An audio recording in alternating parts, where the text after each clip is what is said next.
Hey, everybody out there that normally joins us for our Moral Mondays, coming at you with the Poor People's Campaign, a national call for a moral revival. Today, you see my picture. As they said, be like that sometime. But we're here. You can see Reverend Liz, our national co-chair, and you're going to see other folk that are going to be coming on in a moment. I'm Reverend Dr. William J. Barber. Some people call me Pastor. Some people call me Bishop. Some people call me Big B. Whatever it is, just don't forget to call me when it's time for dinner. I mean, that's a little joke. You know how that goes. But in this time, we still got to have an ability to laugh and sing, even as we holler and scream at the injustice. But more so than hollering and scream, we got to get this vote out. And today is about GenNOW of the Poor People's Campaign. I'm so thankful to Elliot and to Anna and to Reverend Williams and all of those who are helping to pull that together. Let me tell you real quick what GenNOW is. It is young folks 16 to 25, not who are a side organization to the Poor People's Campaign, but right in the center of things. We don't create, groups where, the young folk get over here and do one thing and the older people over here and the black folk over here and the gay people over here and the white people. No. That's not how we do it in the PPC. We do fusion coalition where everybody is at the table. We do it and bringing people together. And, really in the movement, when you think about it, sometimes we read these figures like Frederick Douglass or Dorothy Day or Mother Jones. These are some people you all may or may not know about, or people you've heard about, Medgar Evers or Rosa Parks. Sometimes we falsely imagine that these folk were like they were whatever. Actually, they were in their 20s. They were in their 20s. Some of the greatest movement in '64, it was young people who led the fight for the Civil Rights Act of '64. And they were young. Many of them that fought for the Voting Rights Act, they weren't even allowed to vote. They knew that 18-year-olds couldn't vote, but they fought that others could get the right to vote. And then in the 1970s, they got an amendment passed that allowed 18-year-olds to vote. A little bit of history. The point is, we're glad to have you here today for this GenNOW. We also got some other folk coming on, some young folk. Mark Ruffalo just won a Grammy, and I don't know if he's going to turn into the Hulk, but he's surely going to be up here today and talk about how all of us need to be doing what we have to do to turn out this folk, to stop this madness that's going on in this country. And so much of it, GenNOW, you need to understand, I'm almost 60 years old, but for a lot of this stuff is an attempt to impact your lives for the next 40 years. And you have the power to stop it, Now, I'm going to stop right here because there's a sister that knows how to drop it. I mean, when you talk about spoken word, this girl is bad. I mean, bad. Trina Thoughts. She did something on this past Sunday. This is probably going to be some of my last word. I told her I wanted her to speak for me today. She said, look, play the piece that I did on Sunday at the Piece for the Arts that we did, the more mobilizing, organizing, registering, educating people for the arts. So I'm gonna let Katrina Thoughts, that's her name, Katrina Thoughts. Check her out on the web, Katrina Thoughts. She's a bad sister, been bad a long time. Been doing spoken word since she was a young person. And so I want to hear her, and then we're gonna turn it over to Elliot and Liz and Rob and all of them, and just roll with this the rest of the day. Look, glad to have you, GenNOW. In the Bible, it says, that the old men are for counsel and young folk are for war. Well, we're in a war. We're in a battle for the soul of this nation. You do not have a place in the second room. You have a place right at the center of the battle.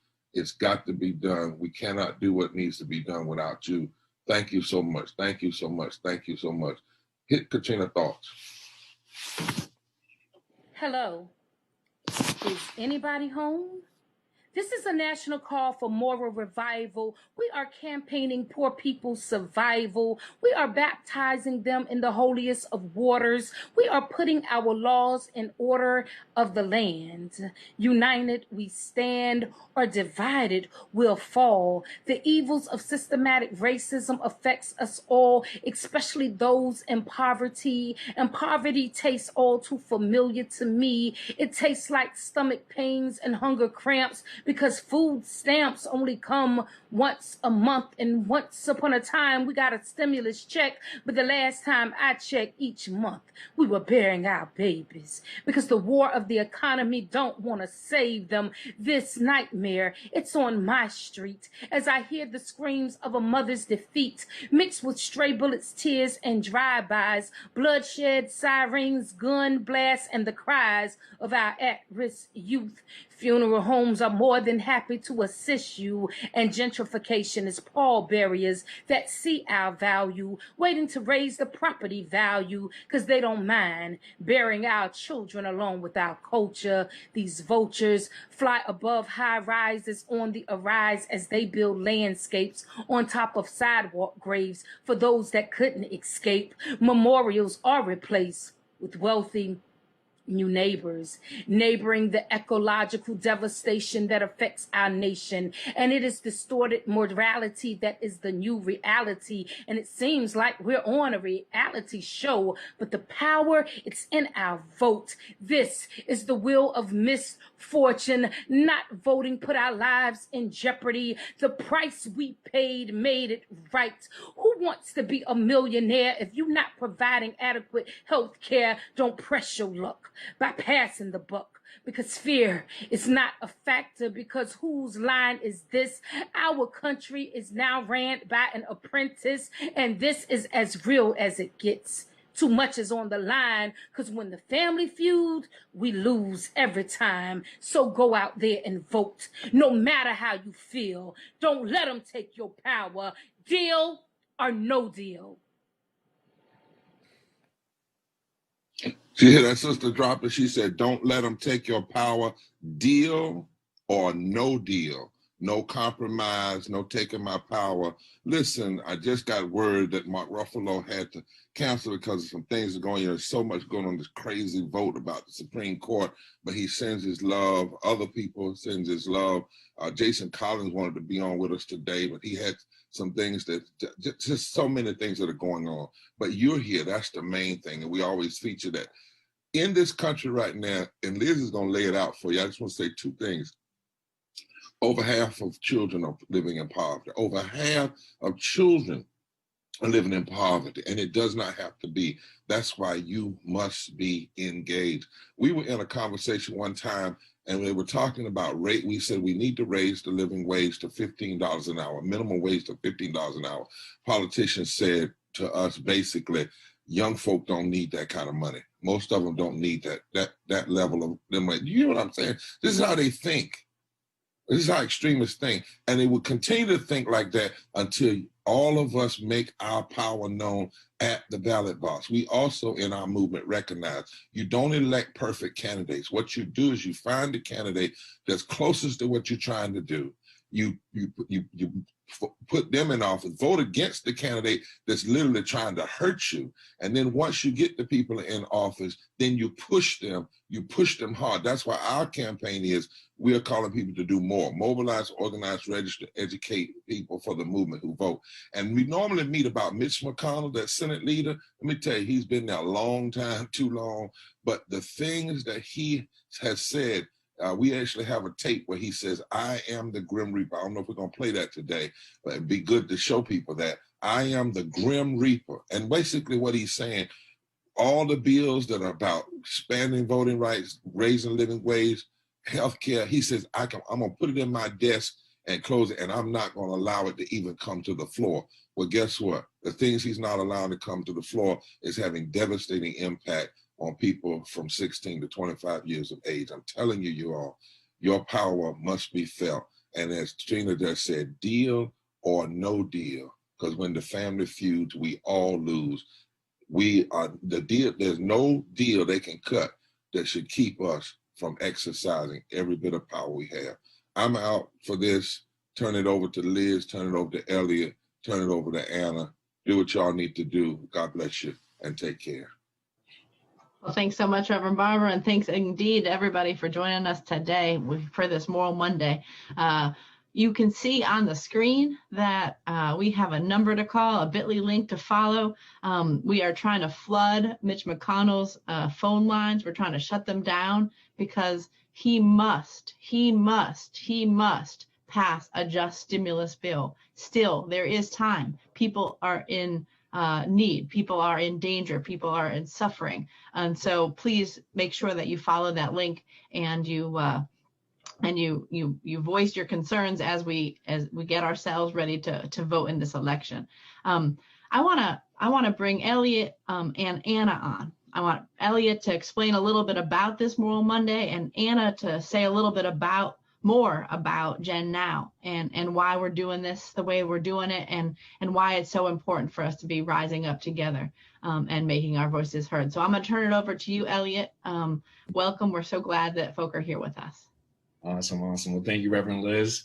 And good to be on with everyone. I think it's safe to say, as young folks, millennials, younger, those that are Gen Z, and those that are younger, that, we're upset, we're fed up. And I think it's the systems that we're living in for so many years, whether that's the endless wars, the endless military aggressions that we've been living throughout all our years, the military budget that is just expanded and bloated, whether that's the economic depression, economic recessions that we've lived through all throughout our young lives, the climate change crisis that is just ravaging our communities all over the nation, whether you're in the West, whether you're in the Gulf Coast, just ravaging our communities. And then what we're seeing today in a pandemic, folks are struggling, can't pay their rent,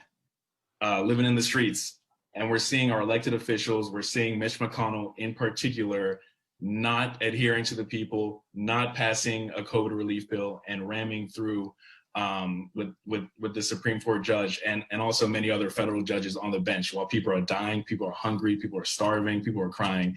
And so, as I said, we're fed up and we're angry. And so that's why we're organizing, we're mobilizing, we're registering, we're educating, and we're bringing in people for a movement that votes. And that's what GenNOW is. As Reverend Barber said, it's not a silo thing. It's not GenNOW over there or GenNOW over yonder. It's here within the movement, within the orbit of the Poor People's Campaign.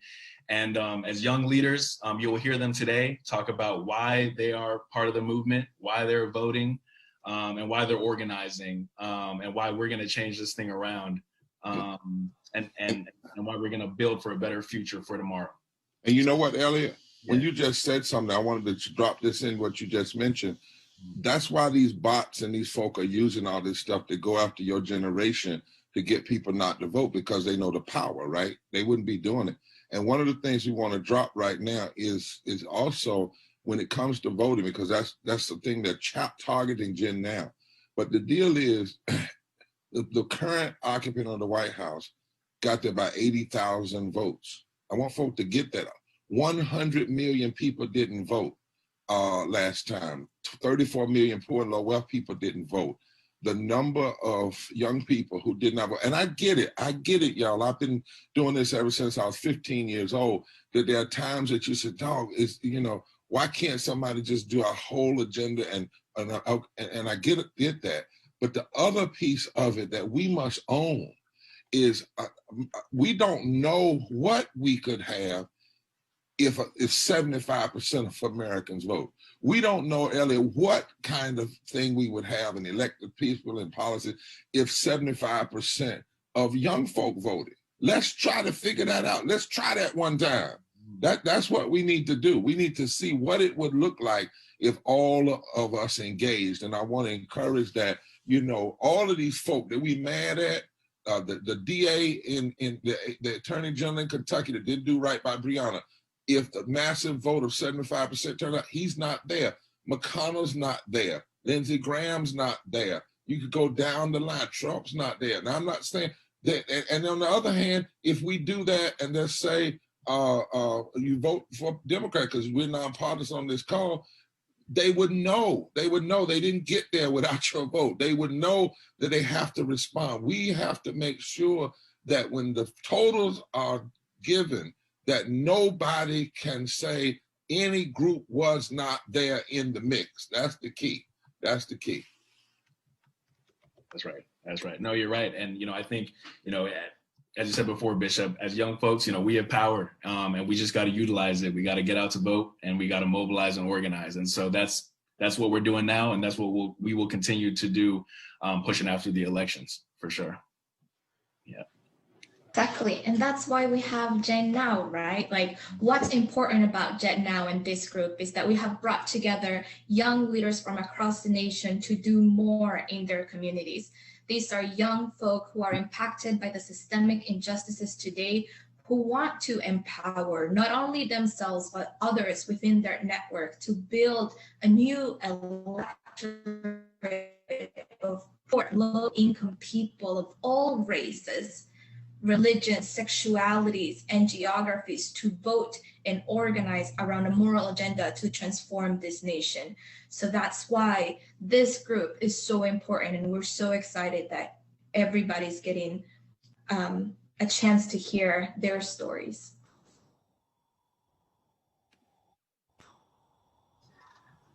Well, thank you all so much. We're so glad to be here.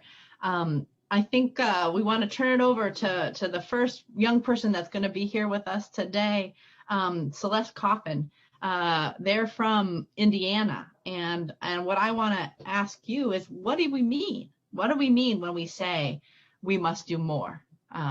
If you could take that from us. Thank you so much, Reverend Liz. I appreciate it. I'm coming to you from Bloomington, Indiana. I'm a student at Indiana University. And when Hoosiers talk about doing more, what we mean is that we're stepping up to the call put out by the Poor People's Campaign to mobilize, organize, register, and educate people in our communities in hopes of them joining the movement that votes in accordance with our community principles. These fundamental principles do guide us in all of our work, but being nonpartisan does not mean we are unsure of who is best representing the 140 million poor people in America. While we are nonpartisan, our lives and our campaign work remain deeply political, and the way we express that in the Poor People's Campaign is by mobilizing folks, or organizing to create power, registering for voting, and educating everyone on the rampant militarism, destructive environmentalism, and war economy that's affecting all of us each and every day. That's right. That's right. Thank you so much, Celeste. We really are glad that you're here with us, that Indiana is in the house, the Hoosiers are here, and that folks are raising voices to say we can mobilize, we can organize, we can register, we can educate people, we can build this movement, and we are going to vote loud and strong on and before November 3rd. When we're talking about this question of voting, there's a lot of talk going on right now about the racist voter suppression that's impacting especially students and young people, the closing of polling places, the making it hard to find a place to submit your ballot, the gerrymandering, the kind of virtual poll tax, all of these kinds of issues. And so what we want to do now is have a video from a student at A&T down in North Carolina, talking about the impact of this voter suppression and why young people and all folk across this country, across this campaign are resisting that, protecting our vote in this election, and for sure showing up to vote in this election. I want to, as we turn to that video, I want to remind folks there is still time to call Mitch McConnell. While you're tuning in, please make sure you are flooding the phone lines, telling Mitch McConnell that it is in his power, it is in his hands, it is in the money that this nation has, that the government has, to pass a just relief bill and to protect our vote, to protect our democracy, to protect the lives of people. But let's watch this video now that's about young people rising up and making our voices heard. My name is Braxton Brewington, and I am a senior at North Carolina A&T State University. I don't see a difference between gerrymandering and the 3/5 compromise. I don't see the difference between racist, photo ID laws, and a poll tax. Ever since Black people and women have earned the right to vote in this country, we've seen the suppression of democracy sweep across this nation and unfortunately penetrate the state of North Carolina. In fact, voter registration here in the United States originated as a method of disenfranchisement, as a way to subjugate poor people and immigrants and young people and people of color and women. Fast forward to 2018, where North Carolina serves, unfortunately, as the national poster child for racial and partisan gerrymandering. My own campus, North Carolina A&T, has become a prominent victim of voter disenfranchisement. The largest public HBCU in the nation, now enrolling over 12,000 students, was divided into 2 different congressional districts right here in Greensboro. And they did this to us intentionally because they know the power of our vote.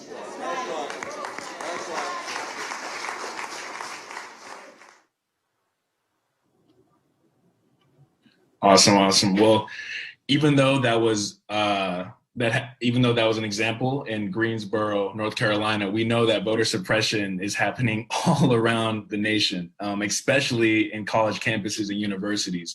I remember back when I was attending Radford University down in Southwest Virginia, it was the same concept where gerrymandering split those that are on campus and that were off campus. And we know that, again, extremists are doing all that they can to hinder folks that are students and those that are young in this nation. And so we have to rise up and we have to challenge that.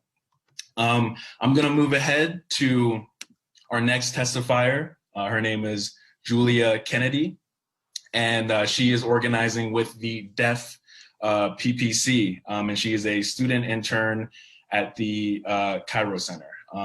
And with that being said, I will turn it over to Julia.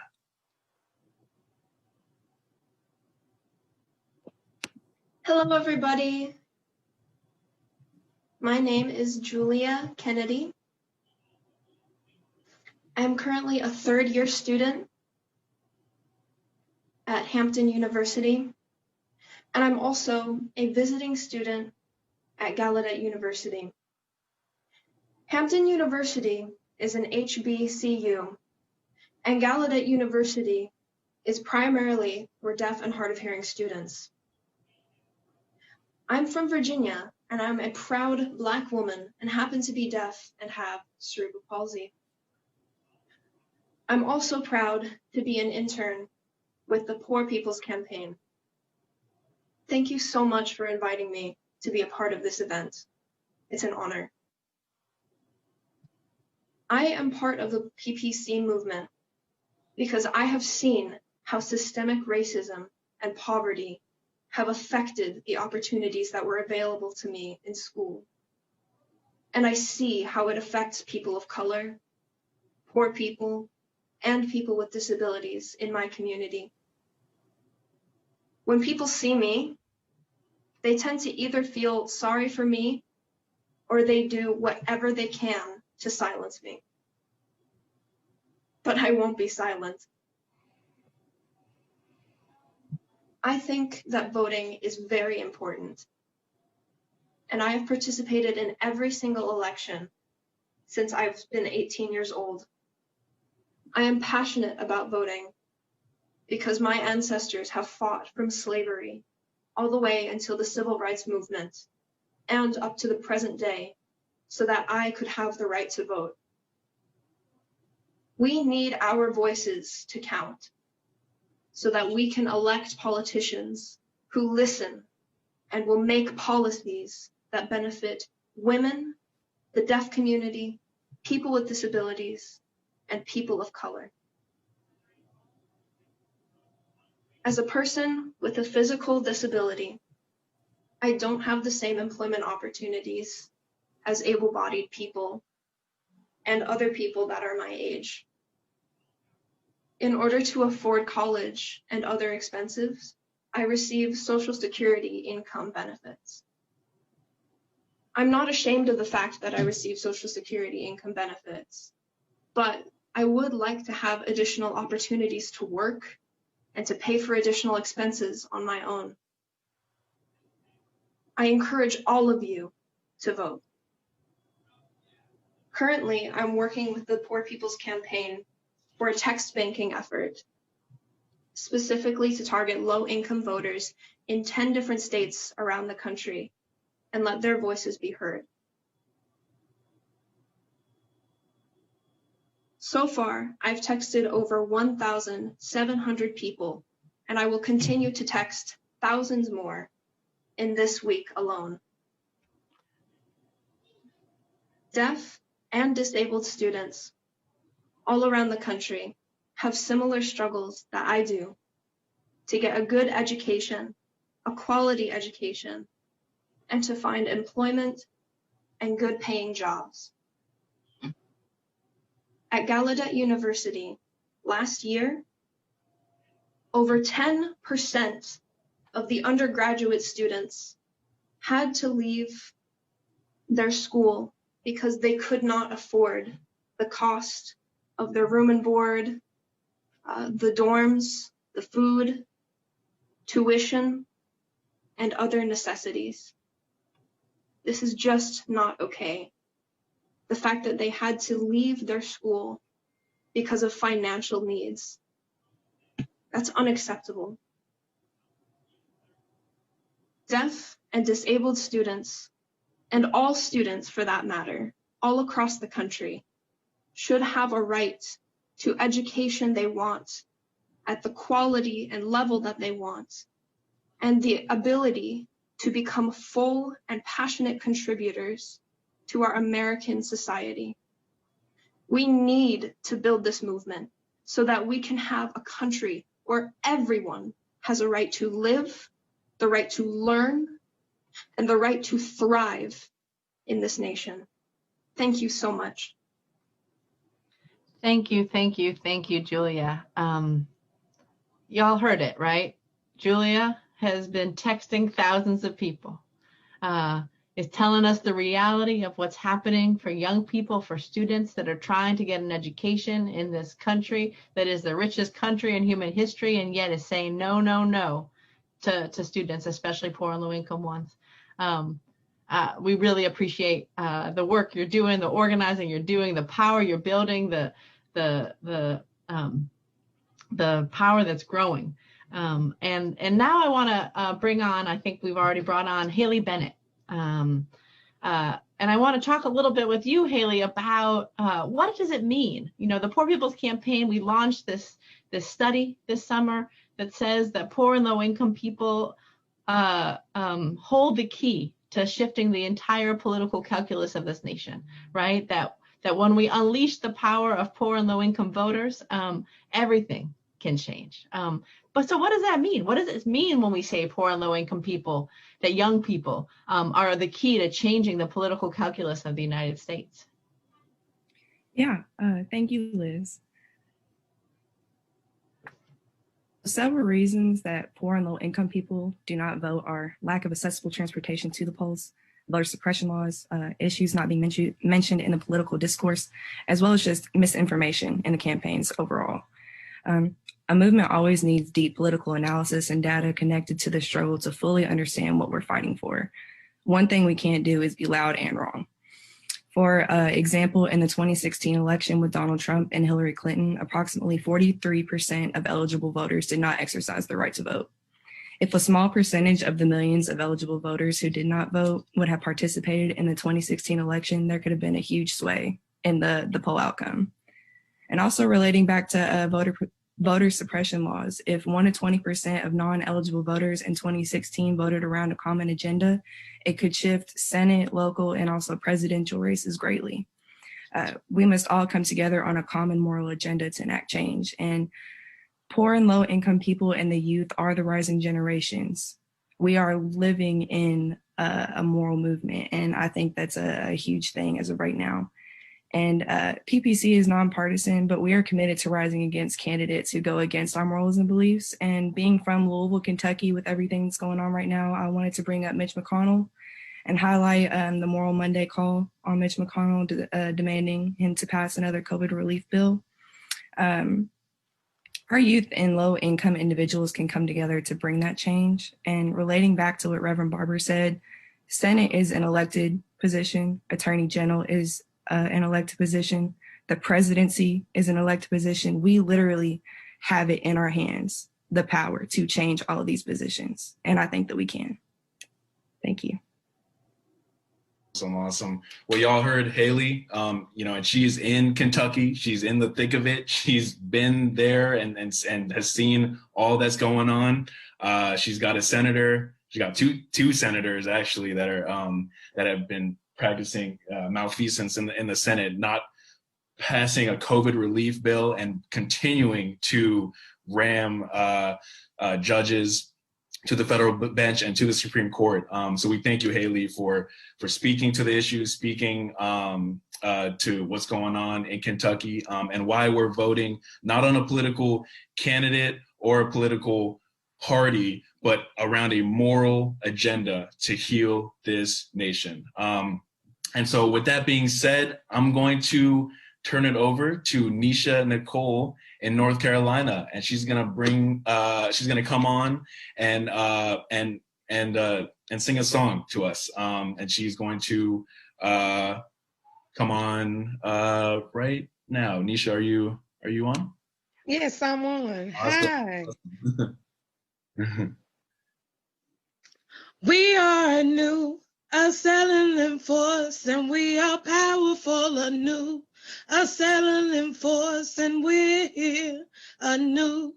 A settling force for liberation, and we got nothing to lose but our chains. We are new, a settling force, and we are powerful anew. A settling force, and we're here anew. A settling force for liberation, and we got nothing to lose but our chains. We got nothing to lose but our chains. We got nothing to lose but our chains. Oh my, that was powerful, beautiful. Everyone's hands in the air for Nisha. Thank you so much.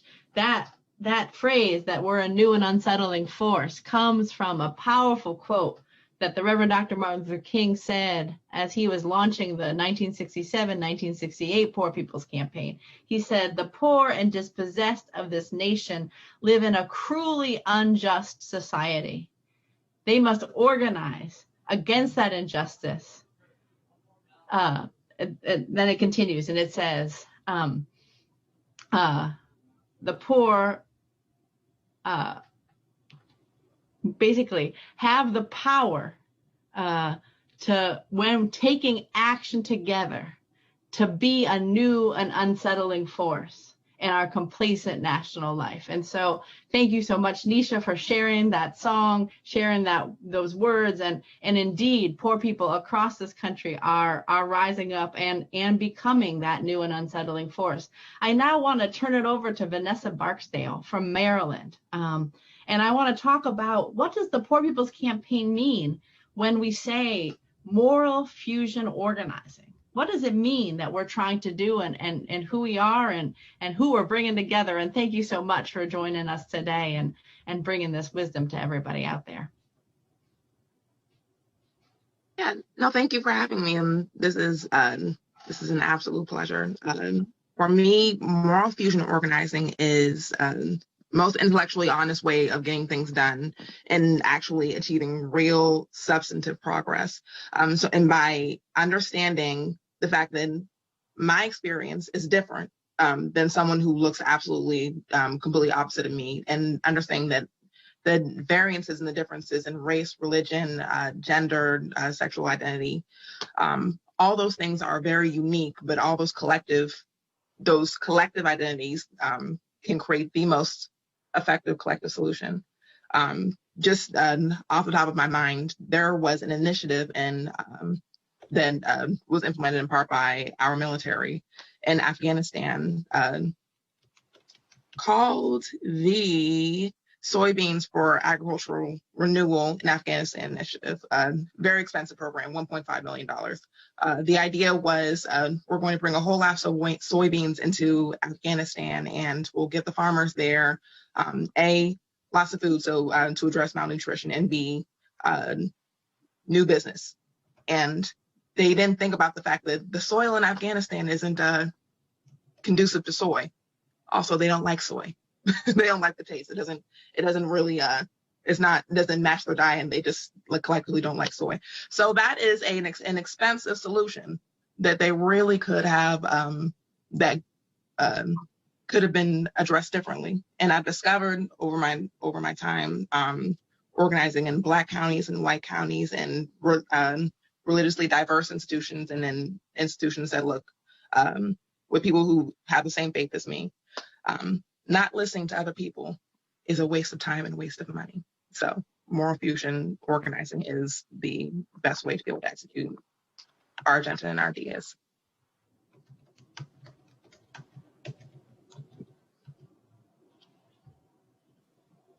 Yeah, definitely. And I think to that point, Nessa, I think what's been so powerful about a moral movement like the campaign is folks organizing across geographic, racial, ethnic lines, and really kind of building a movement saying that we're tired, and that we're going to keep on fighting until we get what we want. And I think what you talked about is fighting, for the reallocation of resources, where we spend 53 cents of the discretionary dollar to militarism, to the war economy, outsourcing violence, and not only violence, but also hurting our climate, when we do that, with all the military equipment and weapons that are abroad, and not shipping those resources in-house. It's massive reallocation of resources. As Dr. Liz always tells us, lifting from the bottom up is the way, it's the solution to really change, really organize, and really bring about a new day. And so thank you, Vanessa, for hopping on and speaking to why, we're building as a moral fusion movement, and the need to reallocate our resources into the right ways. And so with that being said, I'm going to move on to a little spoken word, a little cultural arts, a little poetry, a little kind of what we call movement words, or at least I call it. I'm going to toss it to Moses, who is a leader in this movement out of Wisconsin. And they will speak to and share thoughts and present a spoken word. So Moses, are you on? Yeah, I am. Thank you so much. I'm going to share a poem that I wrote last night, and I'm calling this for now The Mountaintop. Last year, the last thing that my professor said to a graduating class was 8 words. I'm sorry, I don't know how this happened. They were genuinely in disbelief at the pain that we were feeling as young people in this economic crisis. But the thing is, they didn't realize this is a crisis within a crisis. Like so many, we young people have been hurting for far too long, but when we speak up, when we cry out in pain, we're told far too often to get down from the ivory tower that we're standing in. But we, as young people, can no longer accept this answer because we are hurting. We have been hurting long before this crisis, and many things seem so uncertain now. And yet, in all of this pain that we are experiencing, in this current crisis that we're in, when I see my friends hurting, when I feel myself hurting, I don't lose sight. And I don't lose sight not because I'm naive, but I don't lose sight because as a member of this movement, I read. And I return to my favorite Dr. King speech, because the night before Reverend Dr. King was assassinated, he told us a prophecy that we as a people will get to the promised land. Now we must recognize and understand that those at the top do not want us to get to the promised land. So we must recognize that to get to the promised land, we are going to have to fight. So as it's already been said by so many, now is the time for moral revival. Now is the time for a revolution of values, not the time to be complicit in a society where 700 people die of poverty every day, not the time to be complicit in a society where 140 million people are poor or low income, not the time to be complicit in a society where the 5 interlocking injustices murder people every day. No, my friends, it is time to ask the question that Dr. King asked us the night before he was assassinated. Now is the time to recognize that the question for all of us is not, if I stop to help this man in need, what will happen to me? But instead, now is the time to ask the question, if I do not stop to help this man in need, what will happen to them? We in the Poor People's Campaign know that when we lift from the bottom, everyone rises. We cannot lose sight. We must keep organizing. We as young people have power, strength, and commitment, and we can win, but it will take more, and it will take all of us, and it will be the long haul. And so the questions are you ready to do more? Are you ready to get to the mountaintop? And are you ready to get to the promised land? Thank you. Ooh, amen, amen, amen. That was really powerful, really strong, and as you said, now is the time. Now is the time, and we must keep organizing. We must keep fighting, and that we are here and we are now. And I want to ask you, Moses, cultural arts and theomusicology is so important, I believe, in doing movement work, in the struggle when we continue to fight against oppression. And I just wanted you to kind of just speak to that. Why do you think movement music, cultural arts is important to you? And why do you think it's important for the larger movement building process? I mean, I think cultural arts is so important because it's been so ingrained in so many movements. And I think a big reason of that is because cultural arts brings us together in a really beautiful way that sometimes is honestly indescribable. The power of singing together, the power of chanting together. And I think the reason that it brings us together is because sometimes there's not another way to express what we're feeling, whether that's happiness, sadness, or like desperation. And the only way we can do that is by singing, is by writing, is by chanting. And so that's really why I think cultural arts is so critical to our work. That's right. That's right. Thank you. Thank you so much. Thank you. Well, thank you, Moses. Thank you, Elliot. Thank you, Haley. Thank you, Julia. Thank you, Vanessa. Thank you, Anna. Thank you, everybody that has joined us today. Indeed, we must raise our voices in all of the ways that folks are talking about. I want to remind people this is Moral Monday, and we are marching online against Mitch McConnell and the misery and the madness and the mayhem that he's causing, especially by not passing a just stimulus bill. We know that when the banks need to get bailed out, it happens within seconds. And it has now been months. It's been months of pain, months of death, months of suffering. And this Senate has been holding on and not passing a stimulus bill. So please follow that bit.ly link. Follow that bit.ly link and make calls. Flood those phone lines, right?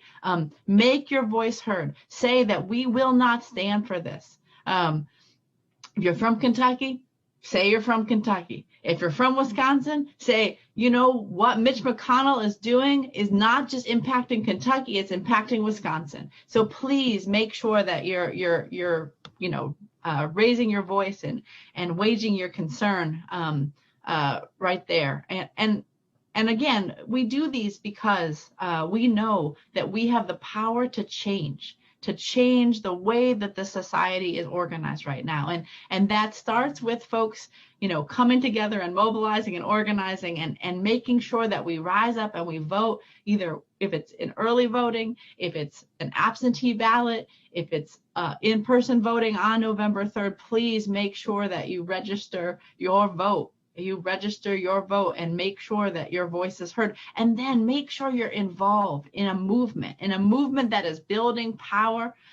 We're talking about shifting the narrative, getting this nation to talk about these issues. The fact that 140 million people were poor or low income, one storm, one fire emergency away from poverty before this crisis hit, before COVID hit, before this economic downturn, you know, really got going. And so it doesn't have to be this way. So we are so appreciative of folks getting on with us. We're so excited about GenNOW and all the opportunities that young people have to join a powerful movement of people from all geographies, all races, all ages, all gender expressions, all sexualities, who are building up a new and unsettling force that can turn this nation upside down and right side up. And so we're going to close out with a couple of little videos, both from some young people that have been singing a song from the Poor People's Campaign, Everybody's Got a Right to Live.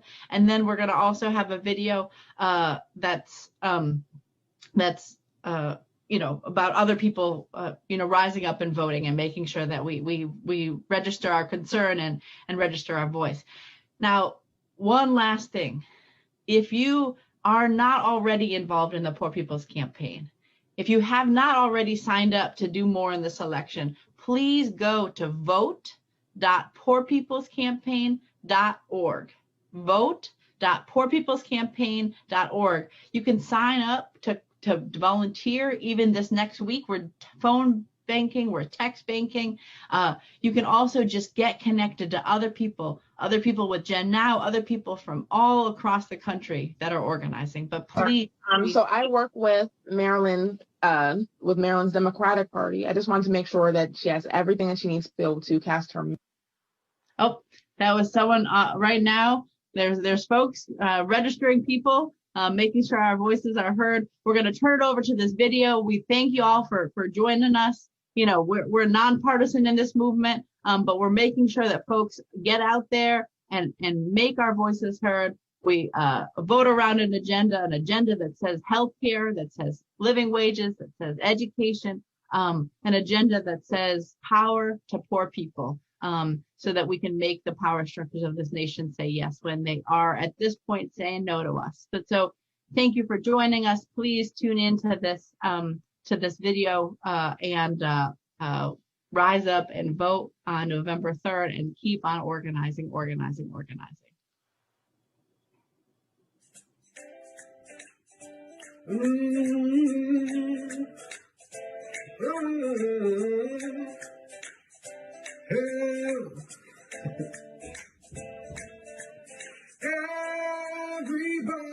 got a right to live.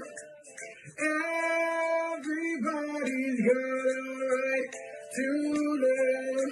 And before this campaign fails, we'll all go down to jail. Before this campaign fails, we'll all go down to jail. I said before this campaign fails, we'll all go down to jail. Said before this campaign fails, we'll all go down to jail. Everybody's got a right to live. Everybody's got a right to live. Yes, we do. Yes, we do. Me and you. Yes, we do. Yes, we do. Hey,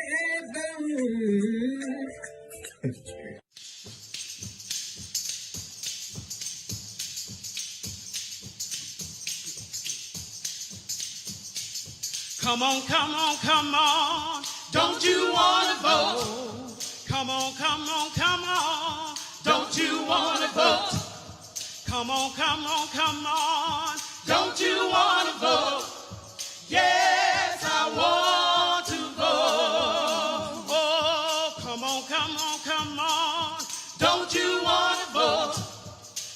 on, come on, come on. Don't you wanna vote? Come on, come on, come on. Don't you wanna vote? Yes, I want to vote. Stop complaining, come on. Don't you wanna vote? You just stop complaining, come on. Don't you wanna vote? Stop complaining, come on. Don't you wanna vote? Yes, I want to vote. Hey, come on, come on, come on. Don't you wanna vote? Oh, come on, come on, come on. Don't you wanna vote? Oh, come on, come on, come on. Don't you wanna vote? Yes, I want to vote. Oh, come on, come on, come on. Don't you wanna vote? Oh, come on, come on, come on. Don't you wanna vote? Come on, stay with me. And don't you wanna vote? Oh, yes, I want to vote. Oh, come on, come on, come on. Don't you wanna vote? Come on, come on, come on. Don't you wanna vote? Come on, come on, come on. Don't you wanna vote? Yeah.